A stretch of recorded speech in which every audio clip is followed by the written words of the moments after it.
Shalom, shalom. How's everybody doing? This is your brother and friend, Yeshaya Yisrael.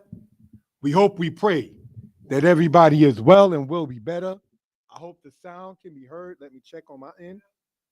We hope, we pray. Yes. Well, there has been, brothers and sisters, over, say, maybe 2.5 months, maybe, since the brother did a live presentation. And in giving honor and praise unto the Most High, I want to say I hope everybody is well and will be better. The reason why a brother has not been online doing regular lessons as was done, say, before the summer, is two reasons. One, the Hebrew classes, brothers and sisters, primarily aired on Mordeh Yeshaya Hebrew Lessons, has come to a conclusion. We started in the very beginning. Aleph, Bet, Gamel, Dalet. Hey, Wal Zion, Ketet, Yo, Kaf, Lamed, Mem, Nun, Samek, Ayin, Pei, Zade, Kuf, Resh, Shin, Tal. We went from that to putting the meanings of those letters and then words connected with the letters with vowels, explaining why there has to be vowels. And going from that particular point, brothers and sisters, being able to sit there and make sentences dealing with grammar, advertising the Hebrew books, which are still online for those who are interested. You can go to Amazon.com and type in Hebrew is Easy, Volume 1, or under the author name Yeshaya Yisrael, and you will see it come up, brothers and sisters, in that particular case. So that is something that we care to sit there and bring out for reference purposes. So after, from 2018 all the way, brothers and sisters, until this year, 7 years of doing Hebrew classes online, not trying to toot one's horn, for free, brothers and sisters, not where people had to pay membership on YouTube, not where people had to say and pay for Patreon or so regarding the Hebrew classes. The only thing a brother asks is you push and promote the book online and to your friends, and then say in that particular case. So again, the Hebrew books are still online, giving honor to the Most High, at Hebrew is Easy, Volume 1, or under the author name Yeshaya Yisrael. It has been over, say, 2.5 months that a brother has done history lessons. The reason for that, brothers and sisters, is because, well, don't take this the wrong way, kind of ran out of content to talk about without being one who was regurgitating things. We've gone over on the platform, Mordeh Yeshaya history lessons, the matter of the Israelites in Egypt, showing the evidence that the book of Exodus talks about external to the Bible. We've gone over the matter of the kings of Assyria in connection with the kings of Israel and the kings of Judah. We've gone over the matter of the kings of Babylon in connection with the kings of Israel and the kings of Judah. Brothers and sisters, how that history between the matter in part with Carchemish and the matter with Josiah, king of Judah, going all the way down to King Zedekiah and what happened in the 6th century BCE under the rulership of the Babylonian king Nebuchadnezzar, and what happened in that particular case was discussed heavily on that platform. We discussed, brothers and sisters, the external matters before that of Solomon, David, the matter with Ahab and Jezebel and archaeology, brothers and sisters. We discussed on that platform Mordeh Yeshaya history lessons. The class is still up there, giving honor to the Most High. In regards to the matter of the kings of Persia and Media, Cyrus, all the way down to Xerxes, and what happened, according to historians, in relation with the nation of Israel, namely the Murashu records, for those who are interested. We've talked, brothers and sisters, namely upon the video called From Jerusalem to the Hood, Part 4, which is still online, giving honor to the Most High, about the matter with the Greeks and the Israelites, what happened during the timing of Alexander, the son of Philip of Macedon, and what happened with his generals and the Israelites, Ptolemy, brothers and sisters being one, and the matter with the Pinion battle with Seleucus, brothers and sisters, and what happened in 198 BCE. Then we began to talk about the matter of Hanukkah or Hanukkah, brothers and sisters on the platform. And then what happened with Mummius and what happened with the Greeks and how the Corinth battle eventually caused the Greeks to lose power in the earth. And Rome came up as a power, and their influence, whether good or bad, mostly bad, sadly, regarding the nation of Israel. What happened, brothers and sisters, with Julius Caesar and the children of Israel. And prior to that, with Pompey going into the temple in 63 BCE, brothers and sisters. What happened, brothers and sisters, with the Ptolemies that was still ruling in Egypt. Ptolemy the 13th, correct me if I'm wrong, being the one who put Pompey to death, and how that in part affected the house of Israel or the house of Israel. What happened, brothers and sisters, in history between the Romans and the Israelites when Rome came to become an empire after the timing of Julius Caesar, brothers and sisters. Augustus, Tiberius, Caligula, wanting his image in the temple. What happened, brothers and sisters, in part with Claudius and the Israelites. What happened with Nero, and not to be arrogant or anything of that sort. One of the things I try to show is this. When it says that the Israelites had the upper hand in fifth battles between the army of Rome and themselves, all you got to do is look, not trying to sound boastful, who's good with the knuckles? Who's good with their hands? Recently, I've been seeing on YouTube a whole bunch of stuff about Mike Tyson knocking people out left and right. This person knocking people out left and right. Well, during the time of Nero of Rome, it's been noted in history, brothers and sisters, that the Israelites were good with their fists. Who in the world is known to be good with their fists? Did you know Frederick Douglass knuckled down his slave master after getting beaten by him and then ran away? And this is not to promote violence.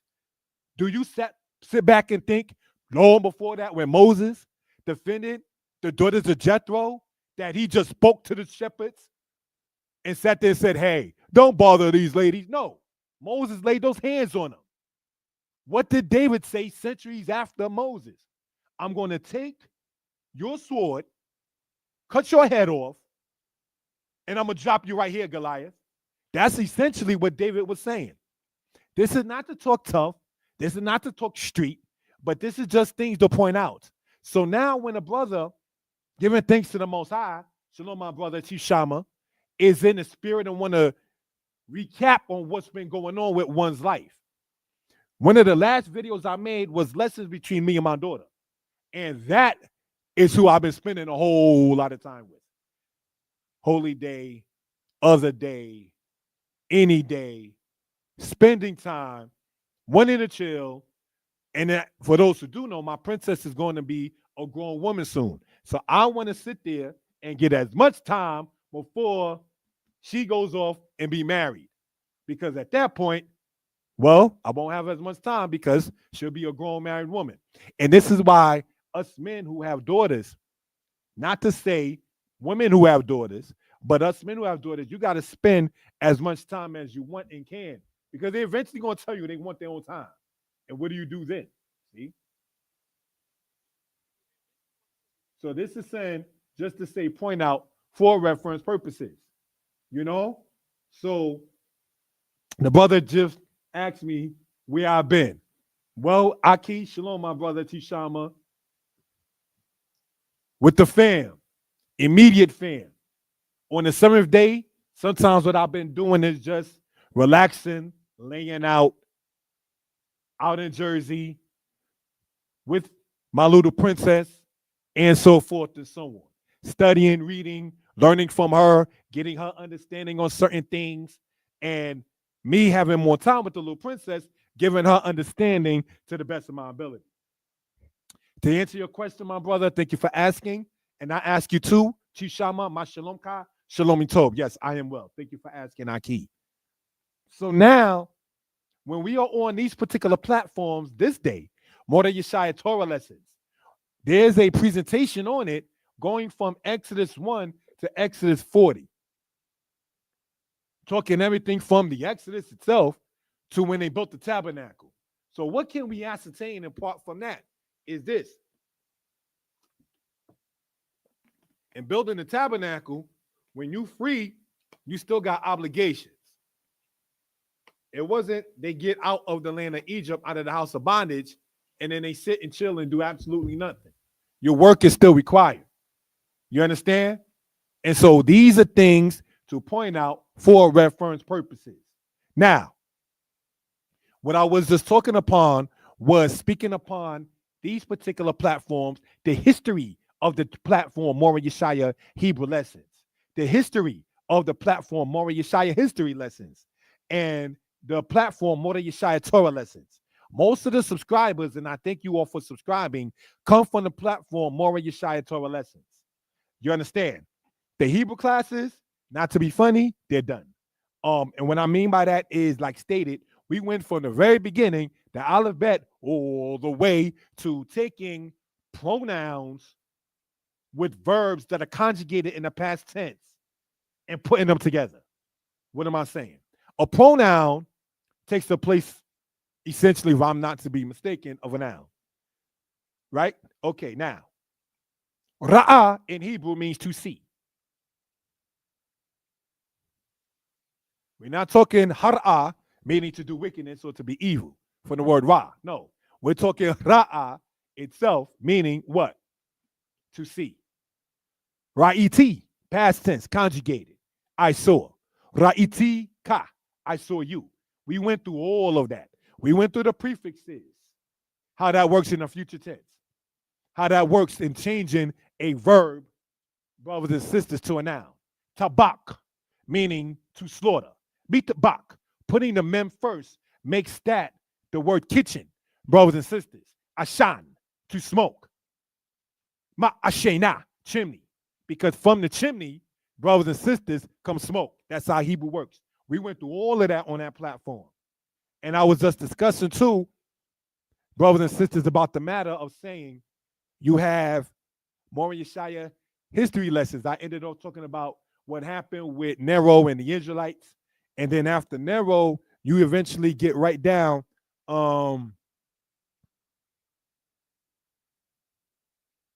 Vespasian, and then his sons, Titus and Domitian in time, and what happened all the way leading to the year that many people talk about, 70 AD. But let me say this real quick. When you hear people speak upon 70 AD, that war that was in commence started in 66 AD and it ended in 73 AD. I believe the reason why 70 AD is highlighted is because that's when they burnt the temple. But the people were still fighting after the temple was destroyed. Rome, in order to get to do anything against Israel, had to move like a snail. They had to move underground. Because if you remember just talking about what happened with Israelites and Nero, historians point out that the Israelites were good with their fists. So they couldn't go against the sons of Judah and the sons of the Levites just head on. They had to sit there and dig and tunnel under the ground and then come up under the temple in order for it, say, to be burnt in that particular case. If you know what happened with Rome and the Israelites, speaking upon already the matter with Nero and the Israelites slinging a fist down upon the Romans, before that, they used to use catapults from where the temple was, the roof area there, and throw bricks on the Romans itself. So Israel, when Rome attacked, was not on some turn the other cheek kind of matter. They were really fighting hard. So where now when you get to Titus and you read about the matter with Titus in that matter, he had to sit there and come with different kind of legions and go up as stated in Josephus underground in order to sit there to do what he minded up doing. The Arch of Titus, brothers and sisters, that you see in history, also shown on the platform, was made by his brother Domitian. Some people say Domitian had Titus assassinated. That's up in the air. But what I'm saying and what I'm attempting to convey is speaking upon the history of these platforms, what a brother has been doing, and why the platforms, not to be funny, were kind of dormant, is because, let me say this again, the Hebrew platform had nothing else to really add to it. From 2018 to 2025, we went over a whole bunch of stuff. Lesson 1 all the way down to lesson 53, in and off in the Hip L stem. And then going into biblical Hebrew for those who sit there and get into it. Again, not to be arrogant or free. Not on membership where you had to pay $2 a month, $5 a month. Not on Patreon. All of those classes were free and still online for free. What I do ask the people care to is you can go on Amazon and get the Hebrew books. Hebrew is Easy, Volume 1. And then it will show you the links for the others. Now, getting back into what I was attempting to convey and talk about what happened with the platform Moreh Yeshaya history lessons. After we stopped talking about the matter with Rome and it fell, mainly talking about the fall of the Western Roman Empire in 476 AD, not so much the Eastern with Byzantine in 1453. I'm going to explain what I'm talking about. What I'm saying is I wanted up focusing on the Israelites from the timing of Jeremiah all the way down into the timing of Dunuas and Ghana, talking about the children of Israel scattered into African places. Let me say this in due respect.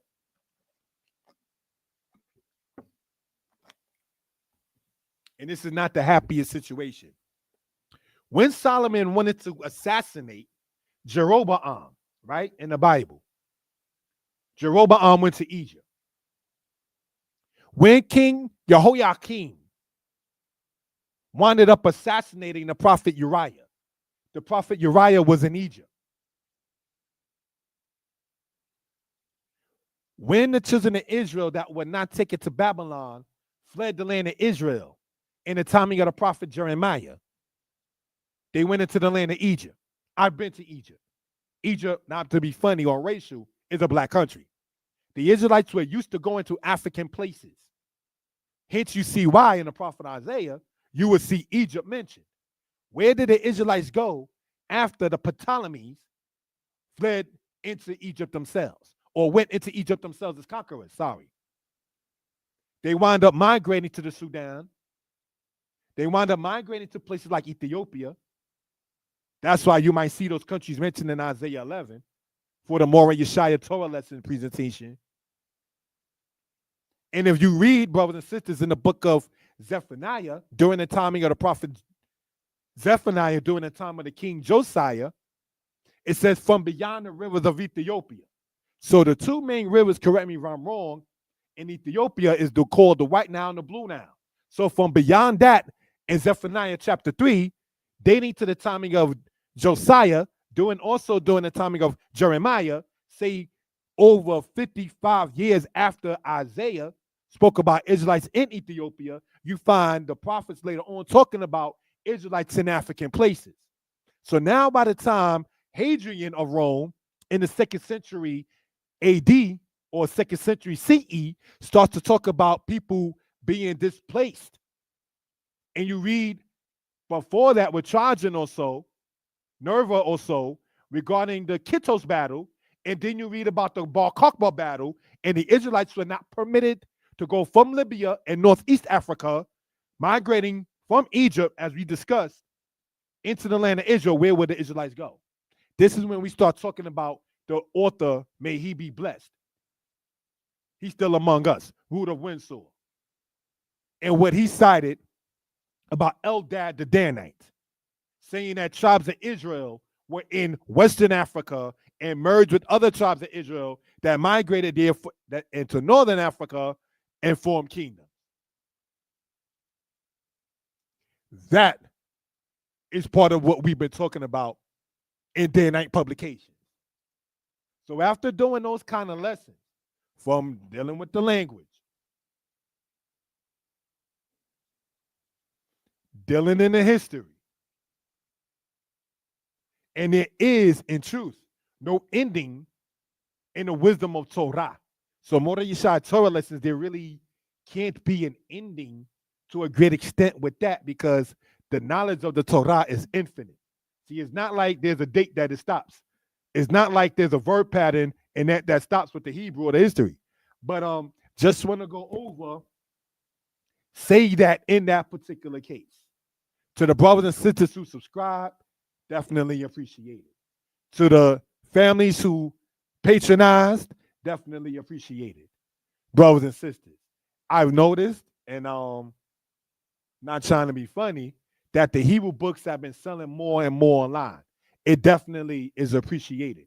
And as you see the number across the screen, 908-587-4841, it is definitely welcome to be reached out to. You know, if I ever offended anybody in any presentation, I apologize. But let me know. Let me know if I offended. Let me know if I did something wrong. Let me know if I said something wrong. I come from congregations that if you was teaching and you said something wrong, one or two things would happen. They will pass you a note so you can explain the truth of the matter. Or when you're done speaking, they will respectfully, I don't want to use the word pull, but they will respectfully talk to you to the side and explain what you said about this or that was incorrect. And then have you go and correct yourself. They would not sit there and correct you while you're still talking. That's rude. That was always frowned upon in the camps that I came up and through. If a man is speaking and he says something that is incorrect, you do not at that same token, brother, you're wrong for that. You don't do that. There's a tactful way to even rebuke your neighbor. And I remember that. And it gave me a sense when I was a child growing up in Israel that these men respect each other. You don't ever sit there and embarrass a man, whether his wife and children are there or not, whether the man is single and has no children or not. But certainly, if a man has a wife and children, should be the standard that you never disrespect any man in that particular case. You don't try to put your brother or your sister on blast in that particular case.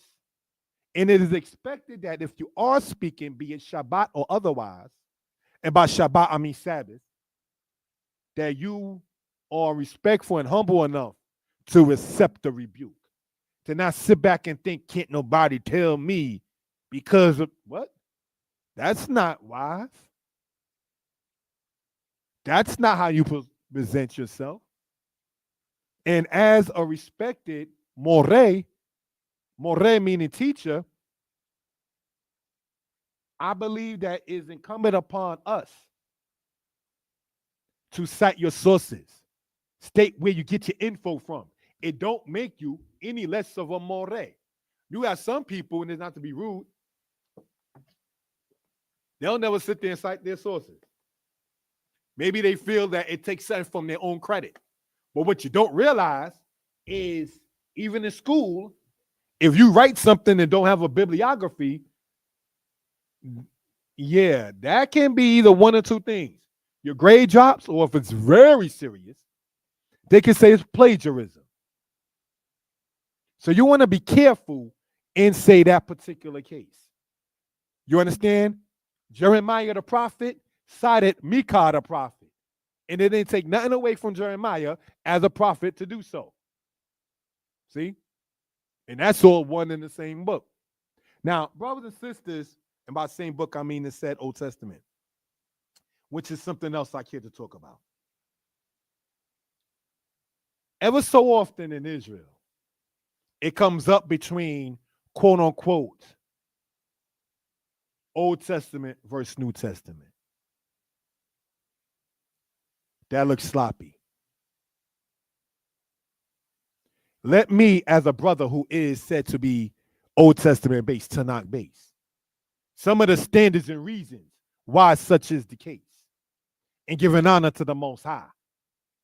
The Torah, the book of Genesis, starts In the beginning, God created the heavens and the earth. The Most High is in the beginning of the Torah. In the beginning of the New Testament, it says the genealogy of Jesus Christ, the son of David, the son of Abraham. David and Abraham are mentioned in the Old Testament. So you cannot go into the New Testament, say you're going to understand it, and then say that you're not going to go into what you incorrectly, and I say you in general, call the Old Testament. There have been brothers and sisters who may have unsubscribed or not supported a brother because, well, Yeshaya is Old Testament based. Yeshaya does not, quote, believe in the New Testament. That's what it is in that case then. When you read in the book of the prophet Isaiah, chapter 34, it says, seek ye out the book of the Most High. So what book is Isaiah talking about? In Jeremiah chapter 6, letting the book speak, when it says, seek ye the old paths. What book is Jeremiah talking about seeking the old paths? During the time of the prophet Jeremiah, during the time of King Josiah, when they found the book of the law and everybody was happy about it, what book did Josiah find and the scribes of Josiah find that made the people happy? When you read in Lamentations chapter 5, and it says, renew our days as of old. What were they talking about? When Babylon ransacked Jerusalem, as pointed out before in the 6th century BCE, what were the Israelites talking about in Lamentations chapter 5, saying, renew our days as of old? Return unto us and we shall be returned. Or turn unto us and we shall be turned. Renew our days as of old. While Babylon was still in rule, the Israelites were hoping for their olden days back. So now with those examples, Genesis 1, where it speaks of the Most High, any book that starts in its intro lets you know the thesis and theme of the book. And the Torah starts with, in the beginning, God created the heavens and the earth. So the author is letting you know it's of the Most High. Then when you go into the prophets, namely the two-sided, Isaiah 34, saying, seek ye the book of Yah. And in Jeremiah, when it says, seek the old paths, and then in Jeremiah 6, that is, and then in Lamentations, where it says, renew our days as of old, where was Israel looking for a new book? Israel wasn't. So these are things that we're talking about in regards in that particular matter. So why should or would there be a debate ever so often or at all in Israel about the whole Old Testament versus New Testament? All camps in Israel go to Deuteronomy, the 28th chapter. That's in the said Old Testament. Some cite Leviticus 26. That is in said the Old Testament. To go into the history about what happened with the kingdoms of Israel and Judah, many go to 2 Kings chapter 17. Many go, brothers and sisters, to 2 Kings 25. All of that is in the said Old Testament. So these are things looking at it in that particular case. How is there, not to be redundant or argumentative, an actual debate about that? Should not be. Another matter in discussing, and I appreciate the people who are taking out their own personal time to even sit there and listen. As we pointed out, scripturally and historically, the children of Israel in many cases migrated to places in Africa. I mean, when you go in Jeremiah, I believe it's Jeremiah 36, but you can look up the prophet Uriah when he was running from one of the kings of Judah, a murderer. He went into Egypt. People are going to go to and migrating where they're used to going to. So if the Israelites in their own volition were not going to European places, how would you have the bulk of the children of Israel coming up out of Europe saying they're claiming the land in the land of the east? If Jeroboam, running from Solomon in the said Old Testament, went to Egypt, which is in Africa, if Uriah, running from King Jehoiakim, ran into Egypt, which is in Africa, if Judah, in part, ran into Egypt, which is in Africa, from Nebuchadnezzar, if the prophet Nahum is talking about the Egyptian city today called Thebes, in the Bible called the land of No, N-O, or called the land of Waset inside of ancient Kemetic stuff, and it mentions about Israelites in migration with the Assyrians coming up against in 671 or 670 BCE against the Egyptians. Why would you have the Israelite prophet Nahum talking about the Assyrians in the 7th century BCE going against the land of No, N-O in the Bible, called Thebes by the Greeks, called Waset by the Egyptians, if Israel had nothing to do with it in the first place, one way or the other? These are things, brothers and sisters, that are pointed out on these platforms. So now, how do you have a book that in Genesis chapter 10 in the said Old Testament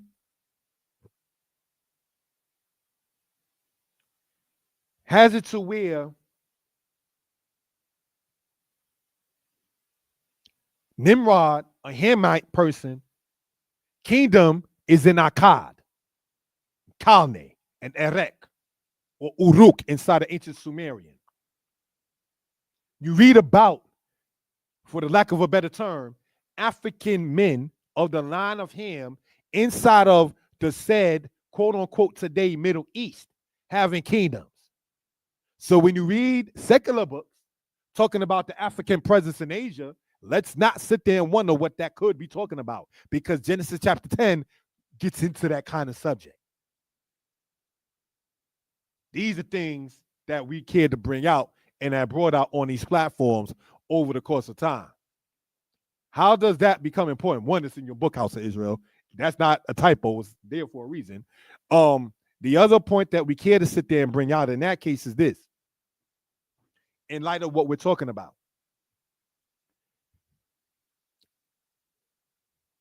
why would be, and I'm not trying to tell no one how to think or speak, why would we be so focused on saying the Khazars in one case, the converts in the other, or we are so pressed, and I'm not trying to, again, tell no one how to speak, are not the children of Israel? That's a known fact.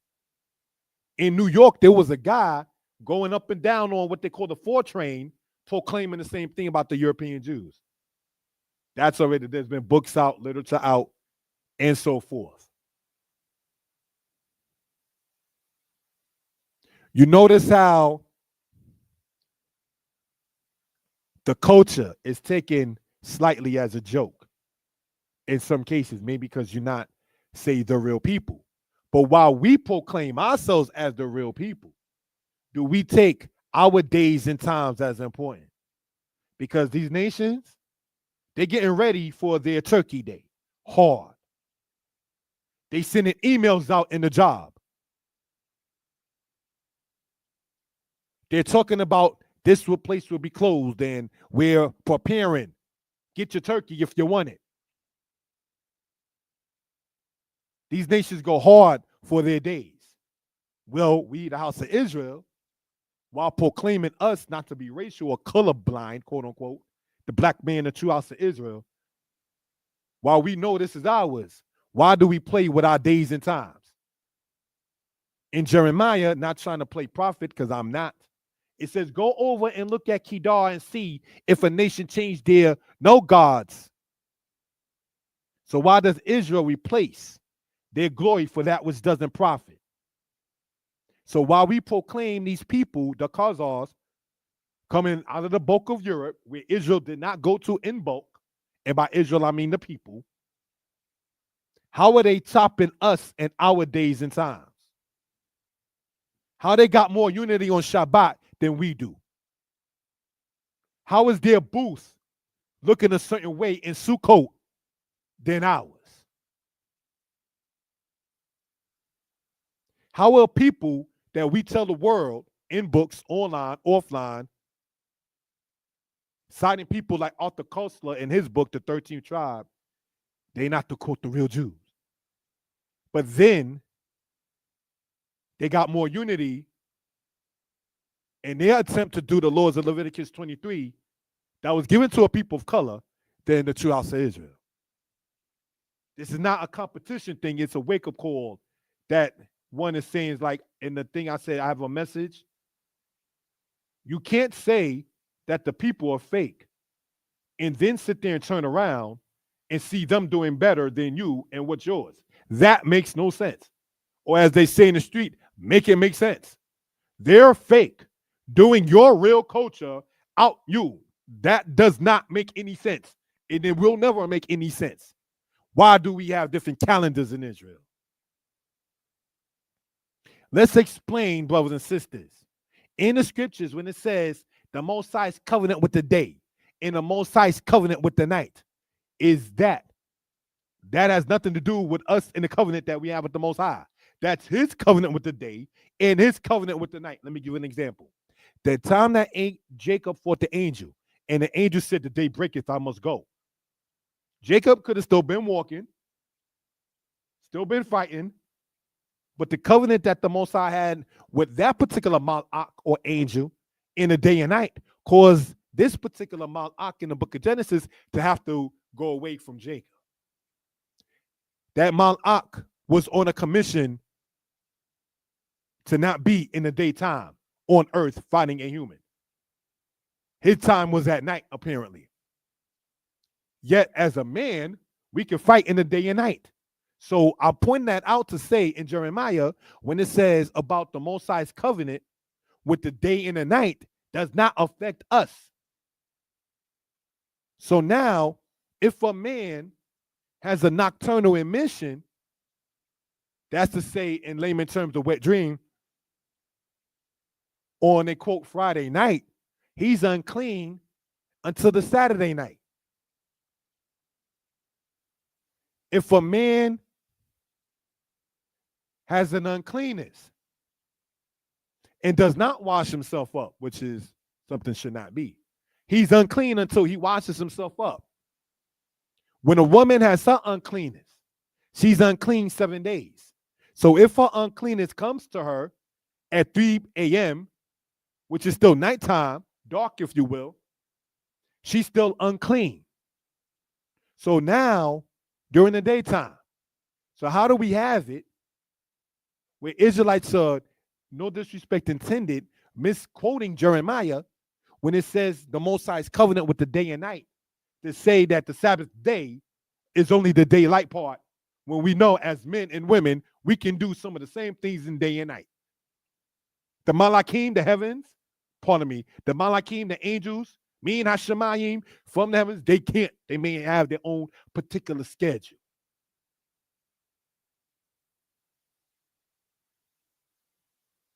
So what do we want to point out in that case? You can't say that the Sabbath day, if you're getting unclean Friday night, means that the Sabbath is only in the day when the sun come up. Because if you're unclean, man or woman, from 3 a.m. prior to that sun coming up, you're still unclean. And that's part of the covenant laws in Leviticus that the Most High made with the house of Israel. Do the Malachim, like the one that fought with Jacob, does he get unclean? I would think not. Does the heavenly host that it says the Most High's covenant with the day and the night and the operations of the sun and the sun and the moon don't get unclean. Us humans do. So if we take the covenant that's given to us as humans and seeing a matter of uncleanness, for instance, and being able to attend the assembly under such circumstances, we should not think that it is possible for a woman to be on her time of separation or a man to be unclean and think that the same covenant that the sun and the moon have that does not get unclean and that operates whether we're unclean or not can be used or said or thought or connected or catalyst, if I may use the correct wording, to say, well, the daylight is the Sabbath itself. When it says Zakur et Yom HaShabbat LaKwadsho, remember the Sabbath day to keep it holy. Let's understand day in Hebraic thought. Day is the word Yom. It's the same word that's used for time, T-I-M-E. And you see Yom, the plural Yamim, used as day and time interchangeably when you go in the Bible in Deuteronomy chapter 10, verse 10.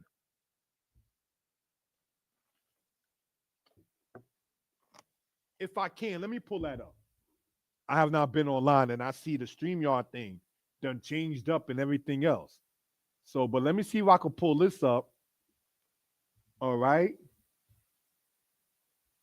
And attempt to show what I'm talking about in this particular case. Thank you for that, family. Right? 4, 5, 6, 7, 8, 9, 10. Am I able to show what I'm talking about there in that case? It's not showing on the screen. So what I'm going to do is this. Take this, right? If I may.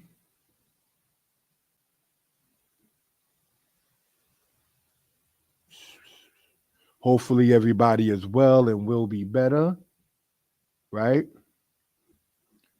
And if I may, thank you for that, family.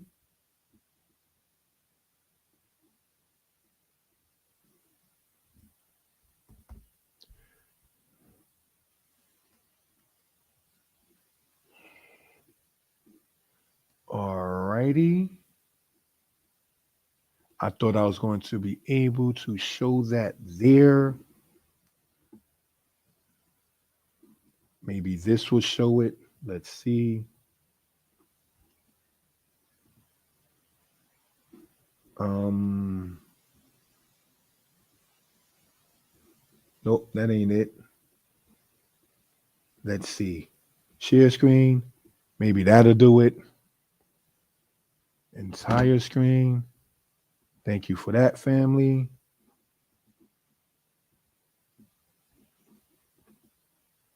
And now let's see if that'll work. And it appears to so in that case. And if that is the case, then I may be able to do it from here. Let's see if I can see it on mine. If it shows, and it looks like it is. All righty. So now let's look at this. Thank you for the timing, family. I had to do the share screen. See, it's been a minute. All right. Deuteronomy 10, verse 10. Now I stayed in the mount as at the first time, 40 days and 40 nights. And Yah hearken unto me that time also. Yah will not destroy thee. Now, in the Hebrew, we want to point out, if we will, being Hebrews ourselves, right? If I may, let's go back here and pull this up. Let's see if that shows in the PowerPoint. One I just made. And it does. Now let's look, family. I usually like to use the Times New Roman because I'm used to it in that particular case. In that particular matter, right? And let's look. It says, remember, Hebrews read from right to left. Wa anoki amati bahar kayamim harishonim. And let's look at this right here. Right? Just showed there in the bold. The first days. Yamim means days from the word yom. Arba'im yom, meaning 40 days. Wa arba'im laila, and 40 nights. Now, brothers and sisters, if we know that Yamim here, right, shown in the yellow is days, and Yom is the singular of shuts. We're going to show this in the green. Then, if Yom meaning day cannot mean time, we will read Deuteronomy 10:10 as this. Now I stayed in the mount as at the first time 40 days and 40 nights. No, we will read it, sorry, as this. Now I stayed in the mount as at the first days, 40 days and 40 nights. See, that's why Yamim, the plural of Yom, can be interchanged between day and time. So now when we read, brothers and sisters, about remembering the Sabbath day to keep it holy, if we will, right? What are we reading? Remember the Sabbath time to keep it holy. See how easy that was? And it's not trying to be arrogant or funny or nothing like that. So, brothers and sisters, we hope, we pray that there's no way that we're going to sit back and think that the Sabbath can only be, in quote, the daylight, because it says, remember the Sabbath day. Now that we have an understanding of day and time in Hebraic thought. And the citation that we just got this from comes from the scriptures in Deuteronomy chapter 10, verse 10. Are there any questions? Please let us know. So, family, and giving honor and praise unto the Most High, the Creator, the Maker of heaven and earth, the one who sees all and is not seen, the one who judges all and is not judged. We hope, we pray that everybody is well and will be better. Thus ends the matter of it's been a while and a message to bring forth. You understand? Somebody typed in this. Let me see. There's a recent teaching. That ain't recent, brother or sister. I don't know. Magneto Black. I don't know if you're a brother or sister, so I say brother or sister. There's a recent teaching that we cannot keep the Sabbath in captivity from a so-called Yah only Israelites now. Nah. At first, and I don't mean no disrespect, I say brother or sister because I don't know your gender. But that ain't new. Let me, if I may, I wasn't going to use my camera, but let me try to, if I may, explain something. Brothers and sisters, if you can see the camera,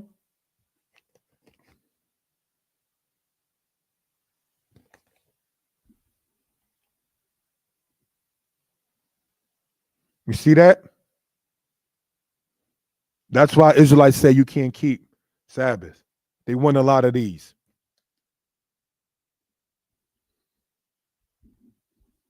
It's a money grab. That's why I made sure I took the dollar that I had to show that. Israelites who are teaching that we cannot keep the Sabbath want that bankroll that comes with the job, the career, if you will, too.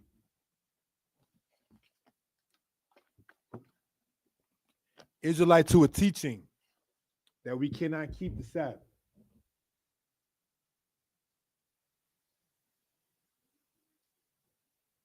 She look good.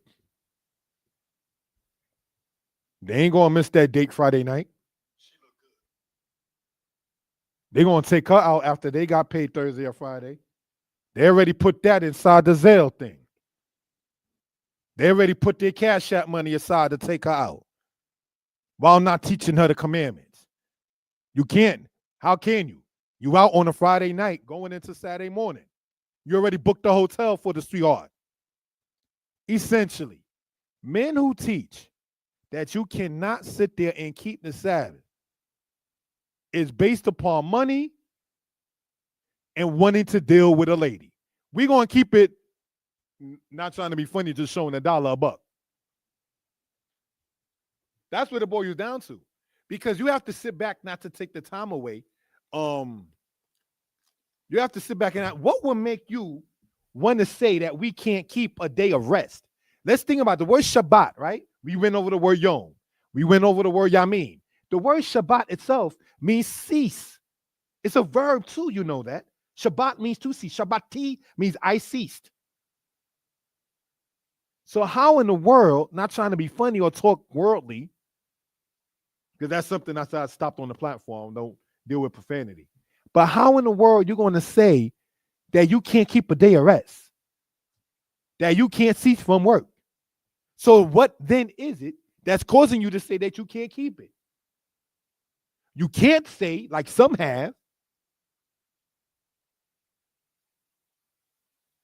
well, it says you will find no rest for the sole of your foot in Deuteronomy 28. Because having no rest for the sole of your foot, let me try to show what that portion is talking about in Deuteronomy 28, if I may say. All right? Thank you for the time. Thank you for the comment. So I want to show what kind of matter that's talking about when it says no rest for the sole of your foot, if we will, right? Let's look, family. And I say this again in no disrespect.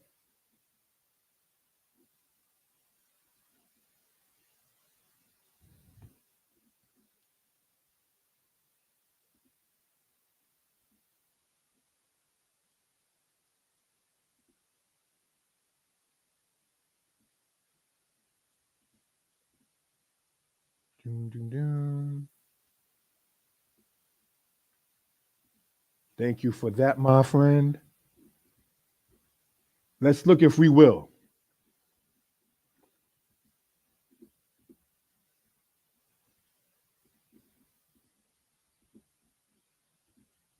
Okay, that part didn't work. But let's show what we're talking about.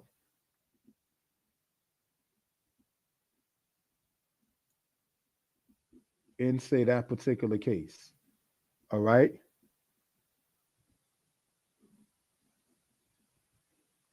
If we will. Let's go back here.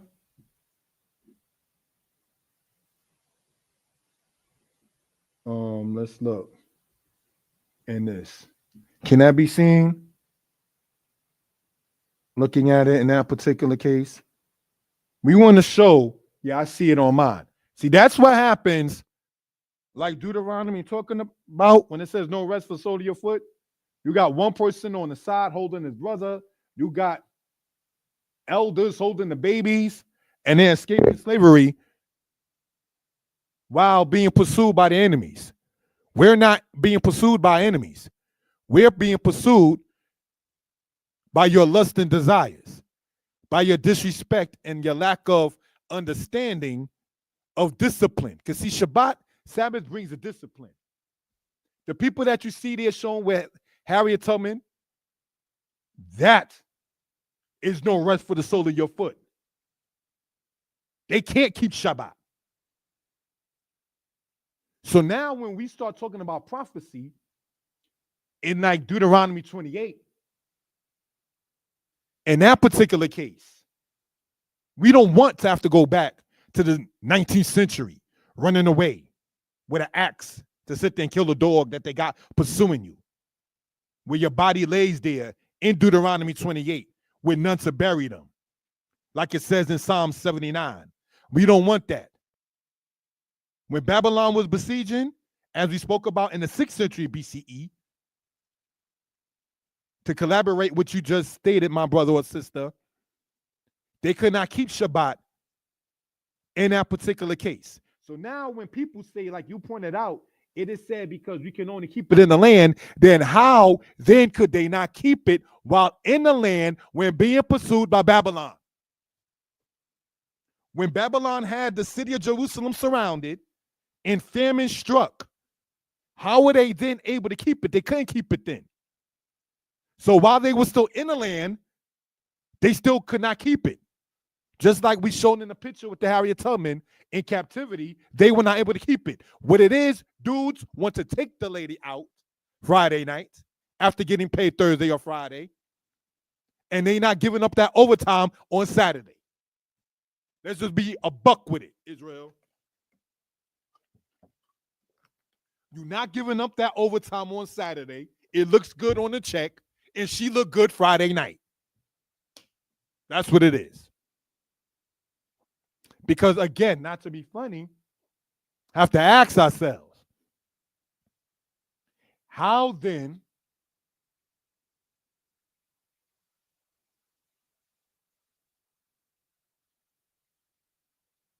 are you mentally able to say, don't keep a day of rest? Remember the Sabbath day to keep it holy. You want to tell people to not be holy? 6 days you shall labor and do all your work, which means that the Most High is giving you a time for you to handle your business. But the 7th day is the Sabbath to the Lord thy God.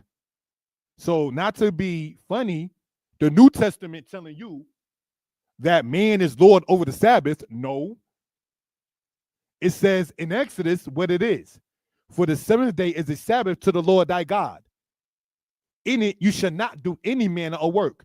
And I'm not coming online professing to, in my 40-something years in the understanding of Israel, having been the best Sabbath keeper. I am not going to say that of myself throughout the course of my life. But you don't sit there and teach to go against the commandments of the Most High. You don't sit there and say you can go out there and sell venues and things like that because we're not in the land. That's wickedness. Because at that point, not to be funny, you worship in the land and not the Most High.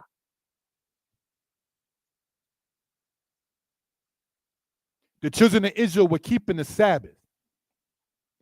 Supposed to have been keeping it in the wilderness before they got into the land.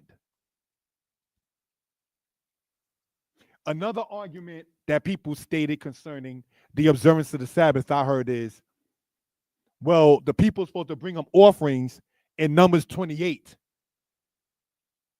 So where's your offering at? The offering that is brought up, brothers and sisters, in Numbers 28, we're going to let the book speak. Let's read it. Right? This is in Numbers 28.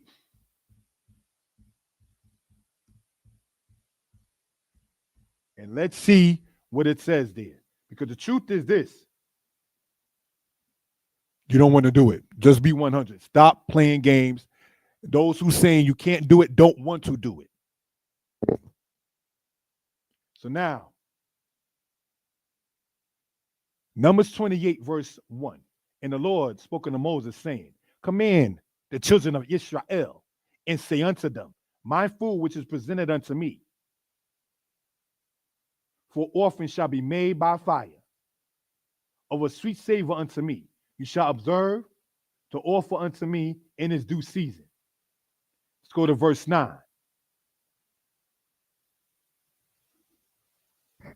And on the Sabbath day, 2 he lambs of the first year without blemish, and 2/10 part of an ephah of fine flour for a meal offering, mingled with oil, and a drink offering thereof. This is the burnt offering of every Shabbat, beside the continual burnt offering, which means every day, and a drink offering thereof. So now we're reading here, it says, and on the Sabbath, 2 he lambs of the first year without blemish. Now let me ask, does every Israelite man or every Israelite family have 2 he lambs for every Shabbat every week? Can somebody in the comments answer that? Reading what we just read in Numbers 28, when it says, and on the Shabbat, the Sabbath, where it says, every Sabbath, 2 he lambs. Do you know how much money that is? How many shekels in the ancient world that is? Everyone doesn't have it like that. You read about the timing of, I think it's Elijah or Elisha. I think if my brother Shama is still present, he could correct me, where the woman's oil had to sit there and be used again and again, whether it was Elisha or Elijah's time, because they were stuck in poverty.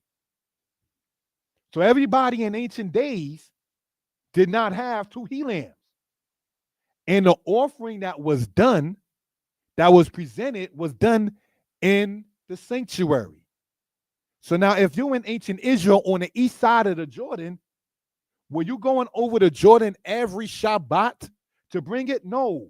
People are going to try to use things to say, we can't do. We can't do. And I'm not trying to play prophet when we say we don't have, while we keep saying we can't do. We wonder why the Most High is doing that with us, maybe. We're telling Yah we can't do. Now, what if the Most High say, I won't do?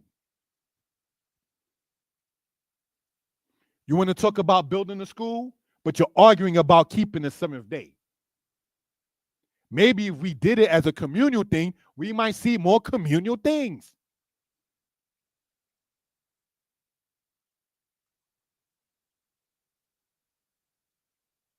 One of the things, and it's not to get sidetracked at all, that I like to talk about and talk in the scriptures is Exodus.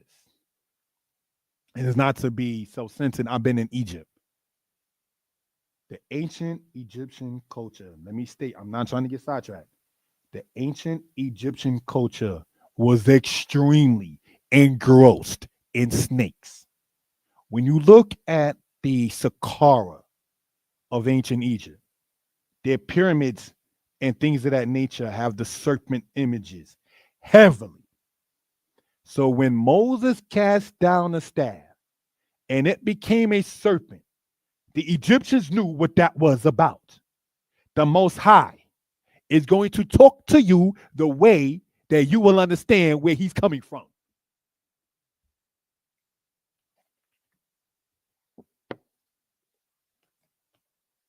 Do we understand what's being said?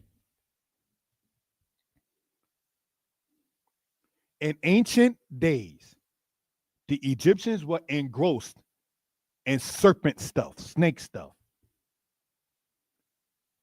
Let's not be surprised that the sign in Exodus, when the rod was cast down and it ate the rods of the Pharaoh, let's see what it is. And the Most High, I'm not trying to play prophet, does not change. We talk about, we don't have this. We can't do this. We don't have this. How come this is difficult? Are we being difficult against the Most High? And he's showing us, as it says, not playing prophet, your own wickedness will correct you. You must be wicked to try to say a man or a woman cannot rest. If Shabbat means cease, in other words, spiritually and physically, ceasing from work, and you're going to tell a brother or sister, get your behind up and go for Martha, what are you saying, brother? You're going to keep the language clean. You're going to tell me to go to work for the man? Because many of us don't have our own businesses. So when you say we can't rest on Shabbat, who are you telling me to work for? I need you to answer that. Ak. Who are you telling me to put the clock in for? I've been spending many days, whether on or offline, with my little princess. Who are you telling me to go to work for on the Shabbat? Judah, Gad, the wolf of Benjamin, the warriors of Simeon, all these tribes of Israel that we talk about. I am asking, can somebody answer in the comment, when you say, I'm speaking in general, when anybody says that you cannot work, pardon me, that you cannot keep the Sabbath, meaning that you have to work, who are you telling me to go to work for, Negro? Are you telling me to sit there and take the place of the people Harriet Tubman tried to free? You a wicked dude, man. You're wicked to tell the children of Israel that they must work on the day that they're supposed to rest. See, now getting back in the book, right? When it says about Numbers 28, as we read earlier, let's read it again, if we will, family. All right? If we may. Does it show on the... Yes. Numbers 28, verse 9. And on the Sabbath day, 2 he lambs of the first year without blemish. These offerings that you're talking about and that we're reading about, or from the free will offerings that when you read in your own time is in Deuteronomy chapter 12. The people would have already been bringing up offerings. So the ones that are doing the offerings that you see in Numbers 28 on behalf of the children of Israel are the Levites, the priests of the sons of Aaron. It's not the man that had the nocturnal emission, the uncleanness at 3 a.m. Saturday morning, quote unquote. He's not bringing that offering to the temple. He's unclean. So when it says 2 he lambs of the first year, it's talking about of the lambs that's already there when you read in your own time in Deuteronomy 12. But see, and it's not to try to sound arrogant or funny. You're not going to get to that part because people who say about not keeping the Sabbath, they thinking about that Saturday pay after they spent time with the lady Friday night. So Deuteronomy 12 is not in your focus. She's in your focus. And it ain't her fault because she may not understand that she may be of the tribe of Judah. You ain't teaching her the Lord's statutes, commandments, going out with her Friday night. You're not up there seeing pamphlets or flyers or anything of that sort with your co-workers if you quote unquote stuck on Saturday while teaching the children of Israel that they can't keep it. And one of the questions I have, not to take nothing from the scriptures at all, is who do you work for to tell an Israelite, a brother, a sister, maybe a single mother, maybe a man dealing with this bill or that bill?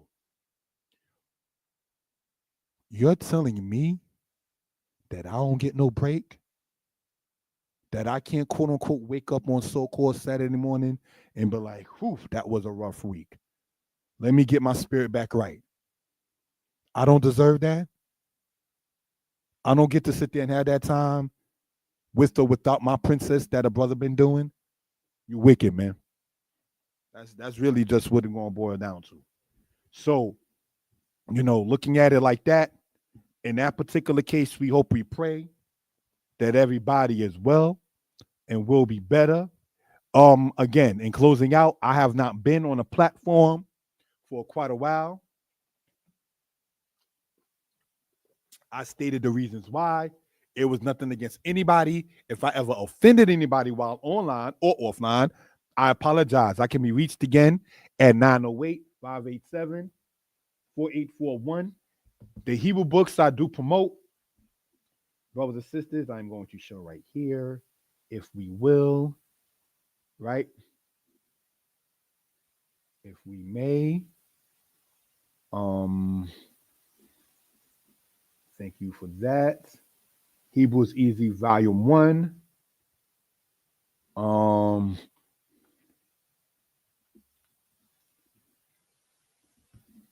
okay. Thank you for that.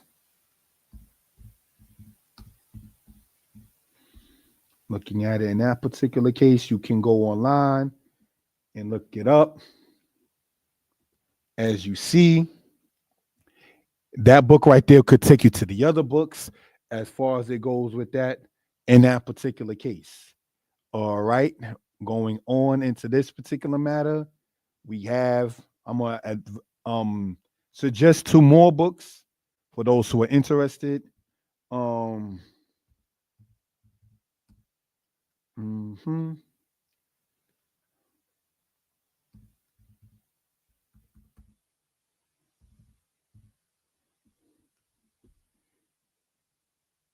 If I may, in this case, this is another book a brother wrote.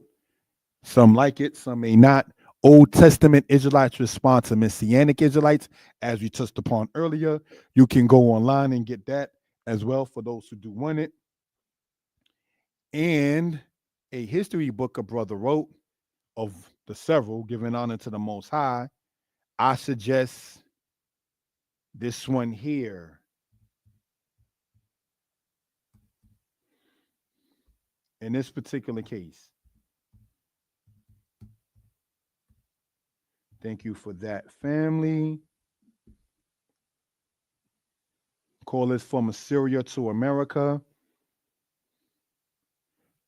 Um, the cover is different online, but the content is still the same. You will see a blue cover online, but it's called From Assyria to America. All right. More so shown in this way with the matter there. I put in giving honor, may he rest in peace to my father. I authorize the history books in his name and the Hebrew and theology books in my Hebrew name. All right. So, and say in that particular case, um, hoping and praying everybody as well and will be better. Somebody said, what do you think of the BHS Hebrew Tanakh as good beginners? What is the BHS Hebrew Tanakh? I don't know what that is. Can you enlighten me on what that is? Thank you for the question.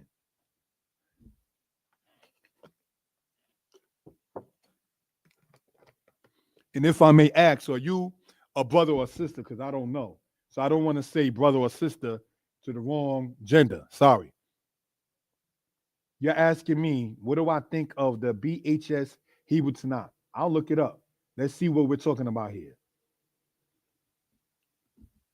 BHS Tanakh. Um,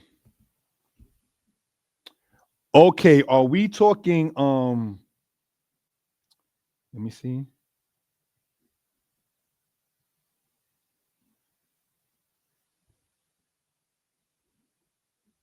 Um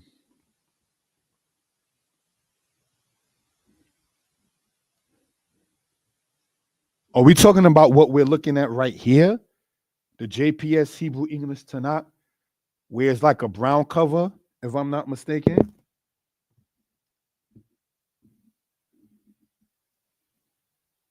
Is that what you're talking about?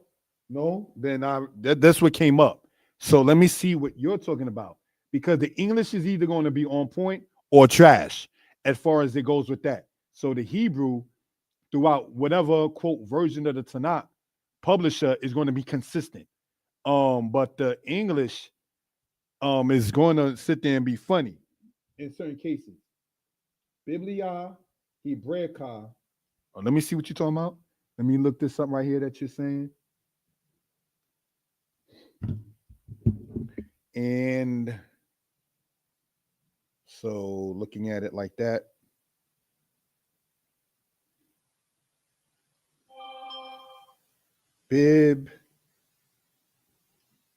Biblia HEBRAICAST.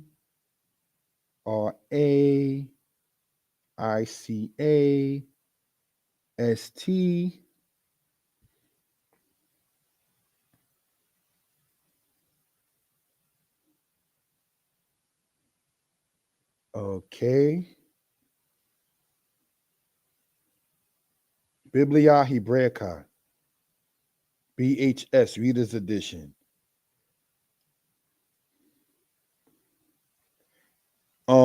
It looks like it's something to do with translation from Spanish. Not sure.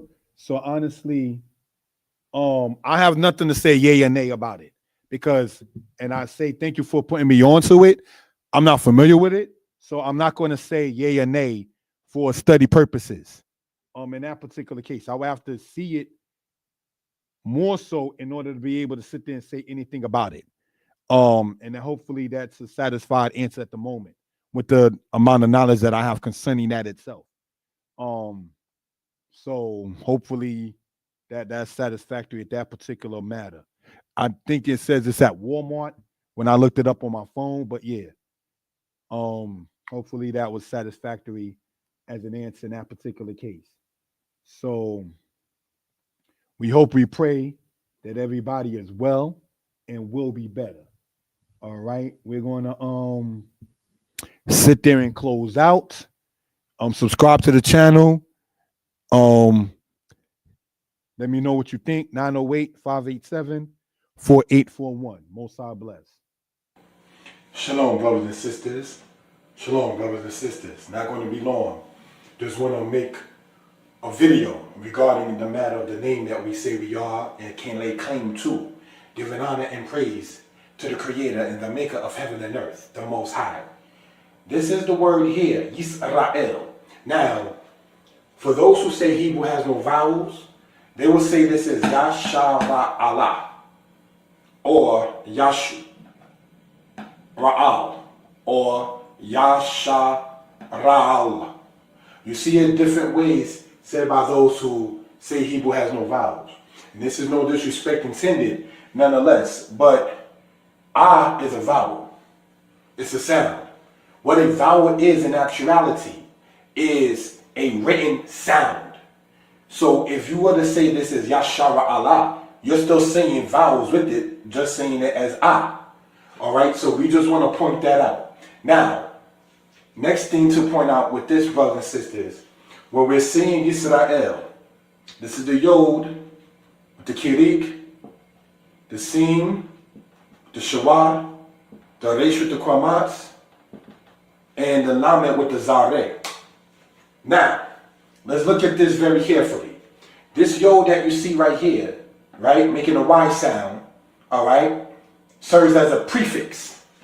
So if you were to just say this here, the Sin and the Resh, right, it comes from the root word Sarah.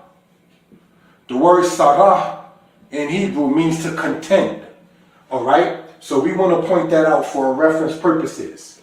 So now this Yod serves as the third person, the third person masculine, singular, future tense.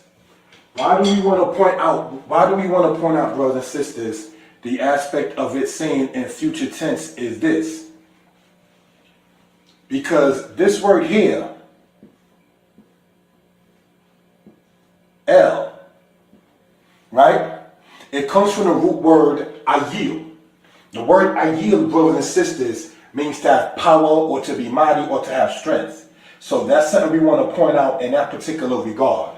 So what are we saying, brothers and sisters, in this particular case? Is this Yod, all right, serving as a prefix, showing the future tense of this root word here, meaning as stated to contend. And this one here, El, translated loosely by saying God, speaking of the Creator. Yisrael would mean, brothers and sisters, El, the Creator, will contend. That's what that means in that particular case. So many times brothers and sisters would say that Yisrael means Prince of the Power. In spirituality, perhaps. But if you want to talk about the aspect of literal meaning, or if you want to talk about the aspect of linguistics, as opposed to just spiritual aspect on why Jacob was given that name, this is what we want to point out in that particular case. Now, as stated, this is not going to be long. Just wanted to point this out for reason and purposes and so forth and so on. All right. We want to emphasize, as has been pointed out in other videos, that Yisrael is not from Isis, Ra, and El. That's something that was purported by Masons and people of that kind of nature to try to throw people off from the truth of what it is. You understand? It is not from Isis, Ra, and El. Isis is not even an Egyptian god or goddess. That's a whole nother subject. We're not going to get too far into that particular aspect. And brothers and sisters, El, we want to talk about a little bit, if we will. All right, let's look at that. Many times people say that El was a Canaanite deity and then say that the Israelites adopted it. Saying El, brothers and sisters, is no different than saying the quote-unquote loose term in English, God. You understand? So if somebody said God in 1604 and then somebody said God in 2004, one did not borrow it. We have to just know and understand, brothers and sisters, what this speaker or author is talking and conveying. All right? So as pointed out, this word here, El, comes from the root word, all right, Ayil, which means to be mighty or to have strength. In Deuteronomy, the 28th chapter, verse 32, you read La'el Yadeka, meaning speaking about power in your hand. All right? Now, brothers and sisters, in the scriptures, before Ham came into existence, Ham is the father of Canaan, right? You had a person named Mahalalel, all right? And you have the word El in that man's name. So that's something we want to point out in that particular regard. You have Mahalalel, Mahalalel. All right, that's in the book of Genesis. All right, that was even before, brothers and sisters, Ham even came into existence, much less Canaan. So El, identifying power, mighty, so forth and so on, was already known among the people even before the Hamite dispensation came into the earth. All right, so we just want to point that out for reason and purposes. With that, shalom.